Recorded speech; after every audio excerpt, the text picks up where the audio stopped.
Welcome to the Vintage Needle Crafter. I'm sitting here doing a row of my 1986 sweater dress. I'll show you my progress on that. I have a few things to talk about today. I have a shawl pattern that I want to share with you from the Titanic. 1908 is the pattern. Also, I have my pink and white cardigan that I have finally been able to pick up and make progress on. I haven't been working on that lately. It's gardening season. We have lots of different things coming up in the garden. Pretty soon we'll be kicking into full swing on canning. I'm just going to work this row here. It's finally cooled down around here. We're having weather, real nice weather now in the 70s. Okay, this is the progress. Let me put my end caps on here so I don't lose my stitches. I don't have a pattern for this dress I'm working on. It's just a remake from a dress I had back in 1986. And I really liked it. It was a sweater dress. And what I did with this pattern was, I'll put it on here for you to see. The neck does look a little bit large, but that's because I'm working down the back. So what I'm doing with this is I just started at the bottom here and I came up, and I'm just doing this nice little stripe pattern like the picture. Only that the picture, it was gray with yellow and white, and this is green. So I changed up the color. But I just came up and then worked the V-neck, and when I started the V-neck, I also started on the sleeves. This way, it's seamless, which means I won't have a seam to sew up here. I will just have the the seam to sew up the sides and down the sleeves. Now, when I finish down the back and it meets the front, what I'm going to do is start working in the round. I'll show you what I'm talking about. See, when it gets when the back becomes as long as the front here, what I'm going to do is cast on and pick up the stitches and work in the round. It's going to be going round and round and round, which will be larger. But I'll post an update as I get to that next stage. Okay, and speaking of garden, I thought I'd share with you a little clip of my flower garden and some new garden projects that I'm working on. So, right here. Well, here's my garden, my flower garden, a little bit of flower garden. And I finally have morning glories. These are zinnias down here. Got some more behind the grill there.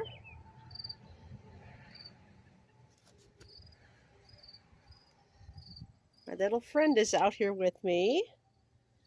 Cowboy, say hi. That's that. And over here, we got two of these. There's one here and there's one back there. And I'm going to get two more. These are peppers that we transplanted, and I've just got some other seeds started in here. This one, I have some lettuce there, lettuce and kale up front, and in the middle I've got some beets in there. I don't know if you can see that. There's the beets.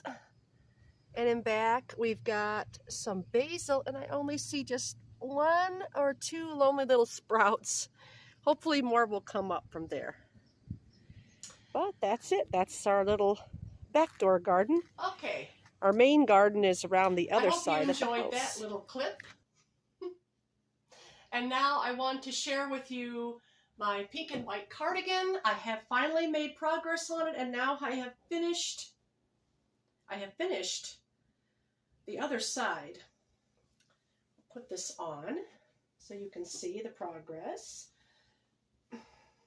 This is just an upcycle project that I made from just, I think it was a throw blanket, and I just unraveled it and recycled the yarn to make into something else. In fact, if you're interested in learning how to do that, there are YouTube videos out there on how to do that and how to pick it apart and what to look for and what not to look for.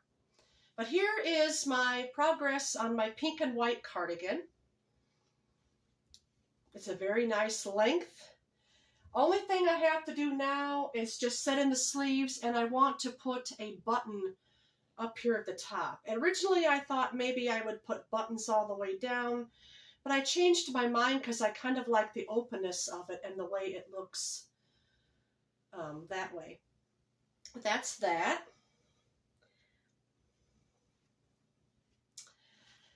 And I finally blocked my my little sheep here. He's finally on the blocking mats. And yes, you can block acrylic. You just have to be careful with the yarn.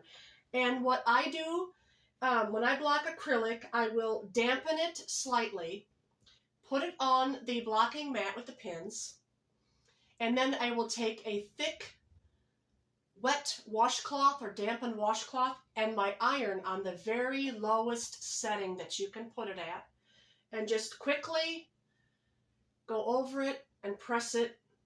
Do not hold it down, do not push it down, just very lightly press it, check it.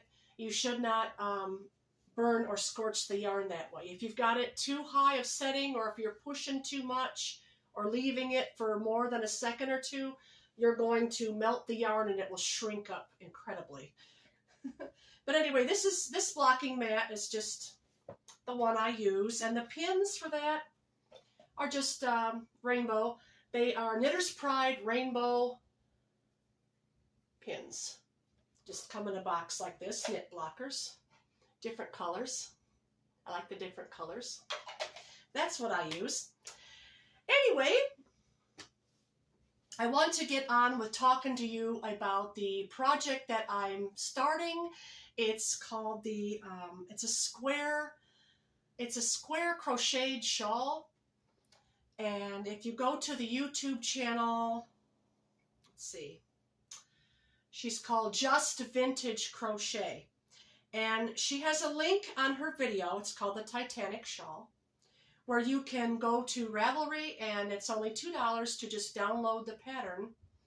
And I'll insert a picture here.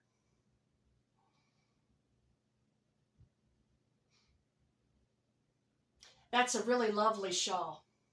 It's a really, really lovely shawl. And it just starts out by making a square, and then the square is just, you keep going around for 17 inches, and then you're going to begin the ruffles.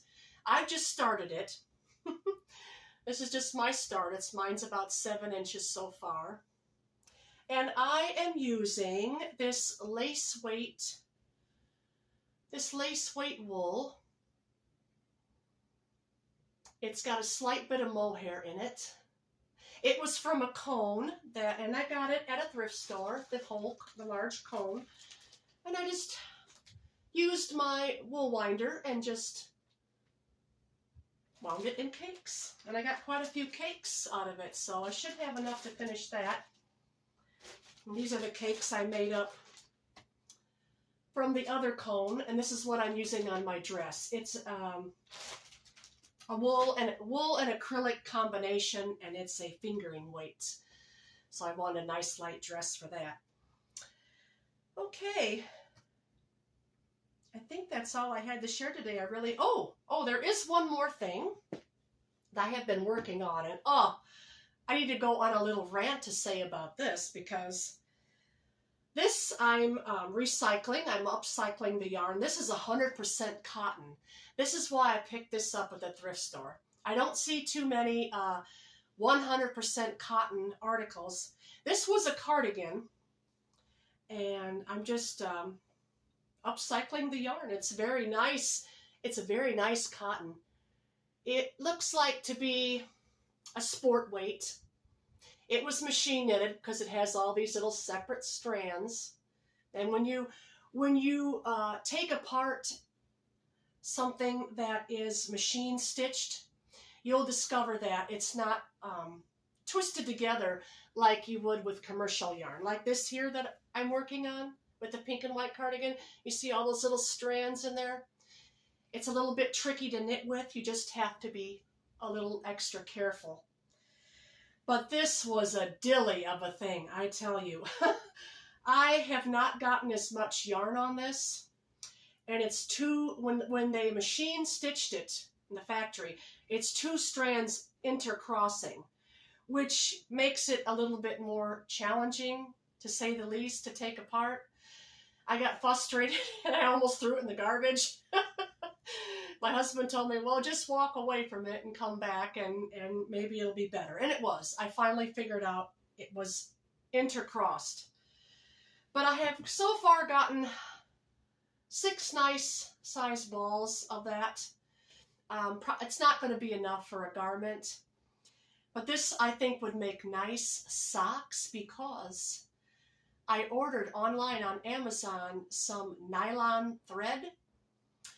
And I'm going to do an experiment, and I'm going to try taking the nylon thread along with this cotton and see if I can get some socks, and I'm going to see how they wear. Also, this would make nice kitchen items. Dishcloths, towels, placemats, anything you could use cotton for. I would have liked it to be a garment, and I had a couple projects that I had in mind for summer from Ravelry, but it's just not going to work out because I can't get all the yarn like I could with the hand knit project. But anyway, that's all I had to share with you today. I haven't been doing too much knitting because, like I said, it's summer's in full swing and we're doing the gardening thing and the canning thing, and yeah. Behind me here, you can see, is the granny square blankets that I'm working on. This is my progress on that so far. I started this quite some time ago. And when I get time, I'll usually just go around and do a couple rounds at a time. The larger it gets, the longer the rounds will take. And it's just a square going around. It's just simply made by taking your number 4 yarn of any kind, and it's just 3 double crochet, chain 2, and 3 double crochet in the corner of every corner, and then you're going to do chain 2, and then you're going to 3 double crochet in each space. But there are other videos out there if you'd like to learn about granny stitches and granny squares. There's so many different things you can make. Speaking of, I finished this a while back, and I've been wearing it quite a bit throughout the summer because it was so comfortable. This is a granny stitch top, and the pattern is by Hey Carrie. She has lots of other patterns and things like that. Well, I thank you all for being here today. That's all I had to share. Please, would you be sure to subscribe to my channel? I'm in the process of trying to grow it some more. So if you like this video, give it a nice thumbs